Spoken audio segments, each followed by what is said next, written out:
দিদি বলছি, কলকাতা হাইকোর্টে বাবরি মসজিদ মানে হুমায়ুন কবিরের বাবরি মসজিদ নিয়ে একটি মামলা হয়েছিল এবং সেই মামলা শুনানিতে আজকে বিচারপতি কোনো ইন্টারফেয়ার করেনি, বলেছে এটা রাজ্যের বিষয়, রাজ্য বুঝবে। তাহলে আজকে কি হুমায়ুন কবির অ্যারেস্ট হবেন? কারণ রাজ্যপাল ইতিমধ্যে বলেছে ওনাকে অ্যারেস্ট করতে। যদি আমাদের হাইকোর্ট যদি ওটা ফিরিয়ে দেয় এবং রাজভবন থেকে যদি নির্দেশ যায়, হয়তো বা হতে পারে। তবে দিদিমণির পুলিশ তো, তিনি কতটা আবার রাজভবনের কথা শুনবেন সে বিষয়ে আমাদের আবার জিজ্ঞাসার চিহ্ন রয়েছে। যদিও গতকাল দিদিমণি ওনাকে গাদ্দার পাদ্দার অনেক কিছু বলে চিহ্নিত করেছে। এখন দেখুন, সবই হচ্ছে সাময়িক। কেউ যে কতটা সঠিকভাবে চলছে সেটা খুবই বোঝা আমাদের পক্ষে কষ্টকর হয়ে যাচ্ছে, এই আর কি। কারণ রাজ্যটা যেভাবে চলা উচিত, দীর্ঘ কয়েক বছর ধরে প্রায় এক দশক ধরে রাজ্যটা সেভাবে কিন্তু চলছে না।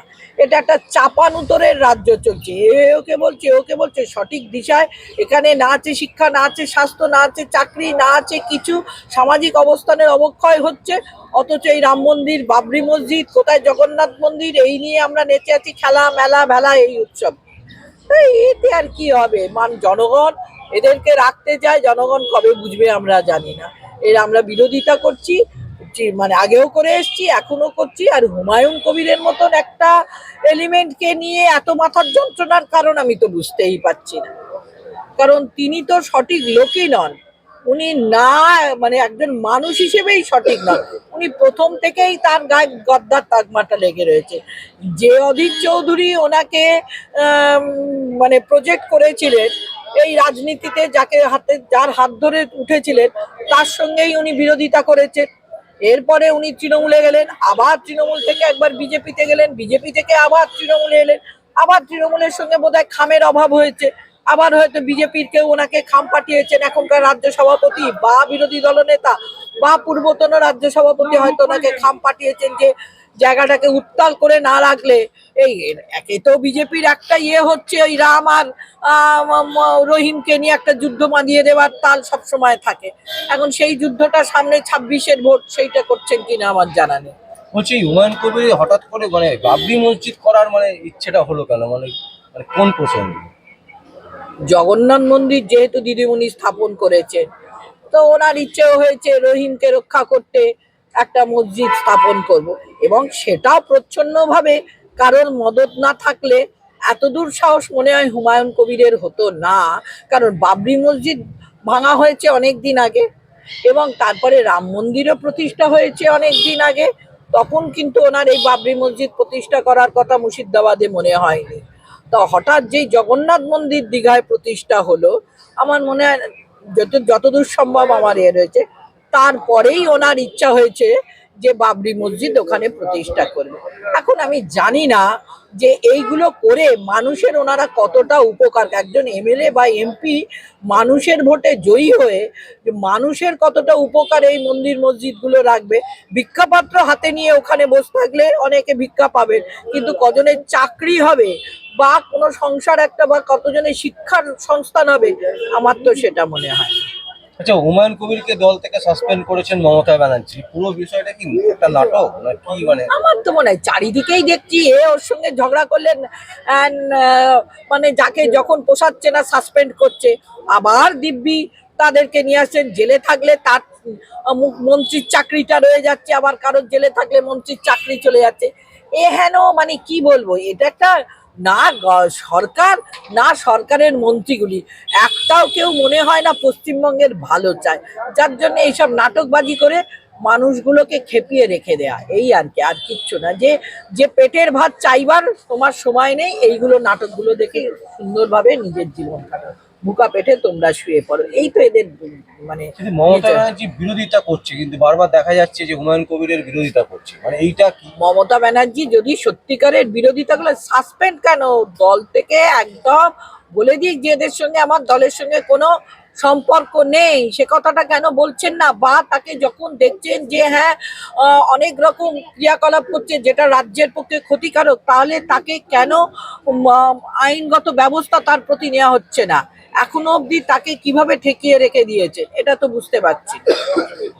তিনি এখনো খুলেআম ঘুরে বেড়াচ্ছেন টাকা, তাহলে কি করে?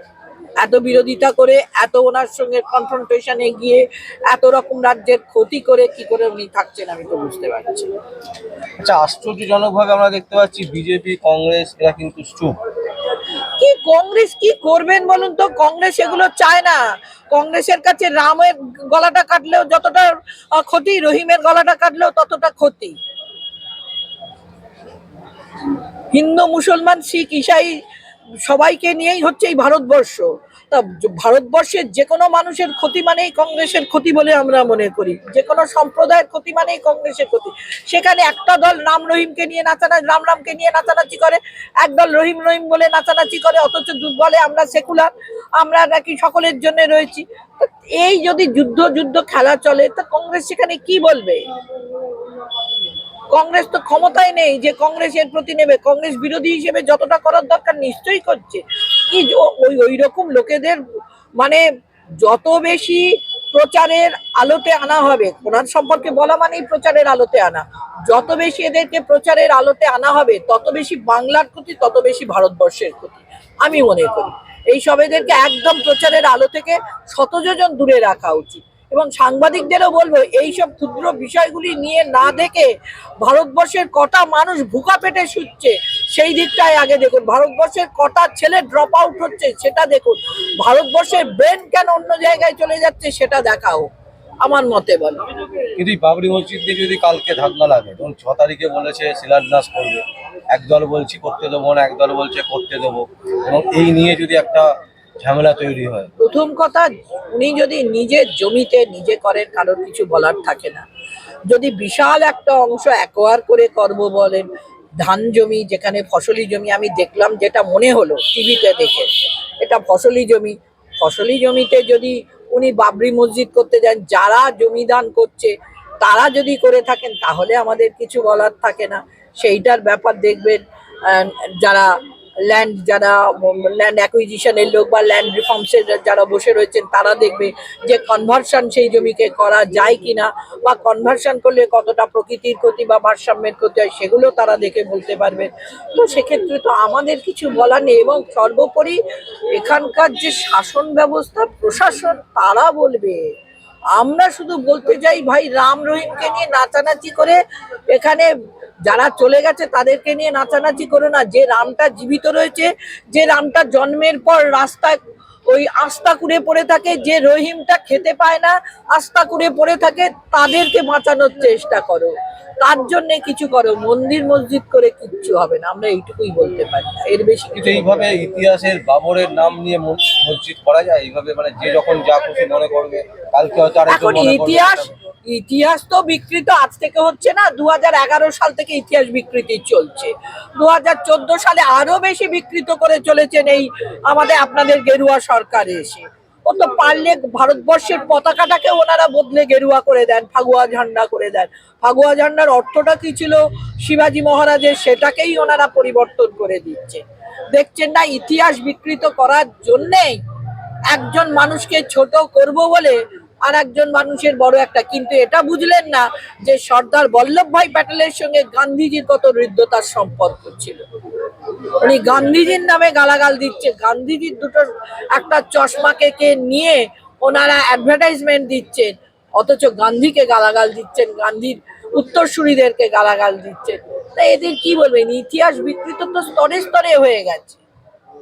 নাহলে কেউ জানছে না, শুধুমাত্র ওনারাই জানছেন যে জওহরলাল নেহরু নাকি আইএন এর সব টাকা নিয়ে নিয়েছেন এতদিন ধরে। তাহলে আইএন এর বাকি লোকগুলো চুপ করে আছে কেন? ফরওয়ার্ড ব্লক চুপ ছিল কেন? যদিও ফরওয়ার্ড ব্লকের সঙ্গে শেষ পর্যন্ত নেতাজি সব সম্পর্ক চুকিয়ে দিয়েছিলেন, এটা ইতিহাস আমরা পড়েছি। এখন নতুন ইতিহাস কি পড়বে আমি জানি না।